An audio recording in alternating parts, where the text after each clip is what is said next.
8 de novembro de 2010. Jennifer Pan liga para o 911 sussurrando. Ela diz que homens armados invadiram sua casa em Markham, Ontário. Ela mesma havia destravado a porta da frente para deixá-los entrar. A polícia de Markham chega à casa da família Pan, no bairro de Unionville. No porão, encontram Bikha Pan, 53 anos. Ela está morta.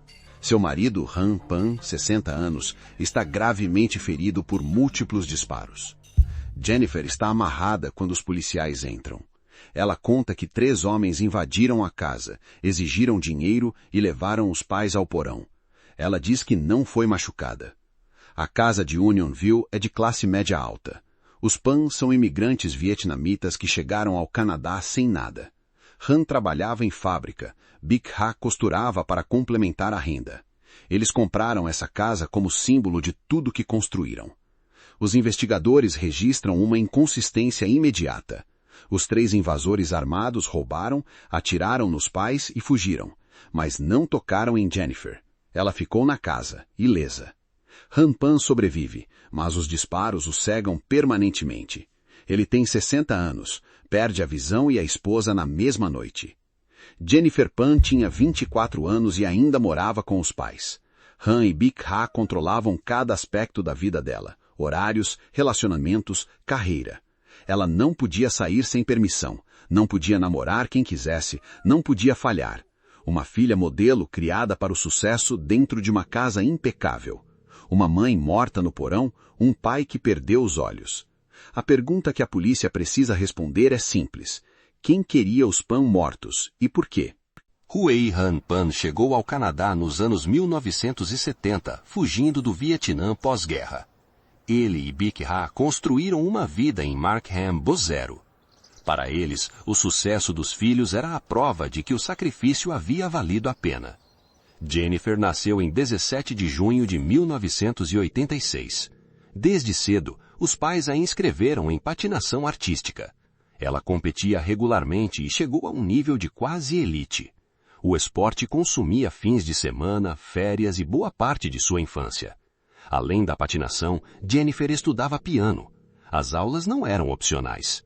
Han e Bikha estabeleciam metas claras, notas altas, atividades extracurriculares de prestígio, nenhum desvio do plano. O erro não era tolerado. No ensino médio, as exigências aumentaram. A expectativa era que Jennifer entrasse em uma universidade de primeira linha. Quando as notas não correspondiam ao que os pais esperavam, Jennifer encontrou outra saída. Ela começou a falsificar os boletins escolares. As falsificações funcionaram por um tempo. Han e Bikha acreditavam nas notas que Jennifer mostrava, mas a verdade apareceu quando Jennifer não conseguiu se graduar no ensino médio conforme o previsto. Os pais descobriram a fraude. Foi também nesse período que Jennifer conheceu Daniel Chikwong Wong. Ele era de ascendência chinesa e filipina, morava em Ajax e trabalhava como gerente de um Boston Pizza. Ele também traficava maconha. Para Han e Bikha, Daniel Wong era inaceitável. Ele não tinha diploma universitário, vinha de um ambiente que contrariava tudo o que a família Pan havia construído. Os pais ordenaram que Jennifer encerrasse o relacionamento. No julgamento, Han Pan testemunhou que disse à filha diretamente. Se ela não terminasse o namoro, teria que esperar até ele estar morto. Jennifer obedeceu na aparência. Em segredo, continuou o relacionamento com Daniel Wong. Jennifer não se graduou no ensino médio dentro do prazo normal. Mesmo assim, disse aos pais que havia sido aceita na Universidade de Toronto. A afirmação era falsa, ela nunca foi admitida. Por 2 anos, Jennifer saía de casa todas as manhãs como se fosse à universidade. Ela não ia. Passava o dia em outros lugares, com Daniel Wong ou circulando pela cidade. À noite voltava para casa e relatava aos pais como havia sido o dia de aula. A farsa durou até que Han e Bikha descobriram que Jennifer não estava matriculada em nenhum curso. O confronto foi direto. Os pais impuseram novas regras. Jennifer voltaria a morar sob controle total em casa, sem namoro com Daniel Wong. Jennifer aceitou as condições formalmente. Continuou morando com os pais até os 24 anos. Manteve o contato com Daniel Wong escondido. E ao longo dos anos seguintes, a distância entre a Jennifer que os pais conheciam e quem ela realmente era só aumentou. Depois da descoberta da farsa universitária, os pais de Jennifer impuseram novas restrições. Ela foi proibida de sair sozinha e obrigada a cortar contato definitivo com Daniel Wong. No julgamento, Han Pen testemunhou as palavras exatas que disse à filha: "Se não terminar com ele, terá que esperar até eu estar morto." Jennifer ouviu e guardou. Jennifer não cortou o contato com Wong. Ela mantinha um segundo celular escondido dos pais. Era por esse telefone que os dois se comunicavam. No verão de 2010, Jennifer abordou um homem chamado Richard Duncan com uma proposta. Ela queria contratar um assassino. Pagou $1.500. Duncan nunca executou o plano. Wong então organizou uma segunda tentativa. Através do telefone secreto, ficou registrado que ele disse a Jennifer que havia encontrado um executor. O nome em código era Homeboy. Lanford Crawford, conhecido como Homeboy, era o assassino contratado. Eric Carty foi o motorista que selecionou os homens e participou do planejamento. David Mile Vaganan foi um dos que entrou na casa. Na noite de 8 de novembro de 2010, Jennifer destrancou a porta da frente da casa antes de dormir. Depois falou por telefone com Mile Vaganan. Os 3 homens entraram pela porta destrancada. Após o ataque, Jennifer afirmou que havia sido amarrada pelos intrusos. Ela disse que conseguiu se soltar parcialmente para ligar para o 911. Os investigadores ouviram essa versão com atenção. O assassinato custou $10.000. Jennifer havia combinado pagar o valor com a herança que receberia após a morte dos pais. A polícia encontrou essa informação nos dados armazenados no telefone secreto. Nos dias seguintes ao crime, Jennifer foi ouvida múltiplas vezes. Ela mudou sua história 3 vezes em 2 semanas. Os detetives anotavam cada contradição. Em 22 de novembro de 2010, exatamente 2 semanas após o crime, Jennifer foi levada para mais um interrogatório.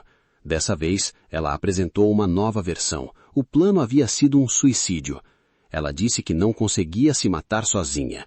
Jennifer Pen foi presa imediatamente após essa confissão parcial. As investigações levaram a Wong, Crawford, Mile Vaganan e Carty. Os 5 foram indiciados. O julgamento duraria 153 dias. O julgamento começa em 2014. São 153 dias de sessões, mais de 200 peças de evidência e mais de 50 testemunhas. Jennifer Pen, Daniel Wong, David Mile Vaganan e Lanford Crawford sentam no banco dos réus em Newmarket, Ontário. Entre as testemunhas, uma se destaca. Huey Han Pen, o pai sobrevivente, depõe contra a própria filha. Ele perdeu a visão permanentemente nos disparos de novembro de 2010. Mesmo assim, enfrenta o tribunal. Han Pen repete em público as palavras que disse à filha anos antes.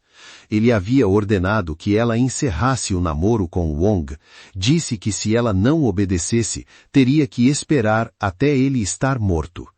Jennifer não esperou. Em 13 de dezembro de 2014, o júri declara Jennifer Pen culpada de homicídio em primeiro grau e tentativa de homicídio. Wong, Mile Vaganan e Crawford recebem as mesmas condenações. Em dezembro de 2015, Eric Carty é condenado por conspiração para cometer homicídio e sentenciado a 18 anos. A sentença é pronunciada no mês seguinte. Jennifer Pen recebe prisão perpétua sem possibilidade de liberdade condicional por 25 anos. A mesma pena é aplicada a Wong, Mile Vaganan e Crawford. É a pena máxima prevista no sistema penal canadense. Em maio de 2023, a Corte de Apelação de Ontário emite uma decisão unânime. Jennifer e os demais condenados ganham o direito a novos julgamentos pela acusação de homicídio.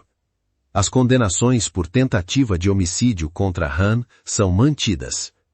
Em abril de 2025, a Suprema Corte do Canadá confirma a ordem de novos julgamentos. Jennifer ainda cumpre pena de prisão perpétua pela tentativa de homicídio contra o pai. O processo legal entra em seu 15º ano. Em março de 2026, Jennifer Penn se declara culpada de homicídio involuntário no segundo julgamento. O acordo de fatos estabelece que ela planejou matar o pai. Quanto à mãe, Bee-Ha, Jennifer não tinha intenção de matá-la, mas deveria ter sabido que ela poderia estar em casa. Han Penn vendeu a casa que simbolizava décadas de sacrifício imigrante e cortou todo o contato com Jennifer. Ele sobreviveu aos tiros, mas perdeu a visão, e algo ainda mais precioso, a ilusão de que conhecia sua própria filha. O caso Jennifer Penn levanta perguntas que o tribunal não respondeu. Quanto de ambição era de Jennifer e quanto era de Daniel Wong? Qual o limite entre controle parental e crueldade? Se este caso te fez pensar, curta o vídeo, deixe seu comentário e se inscreva no canal.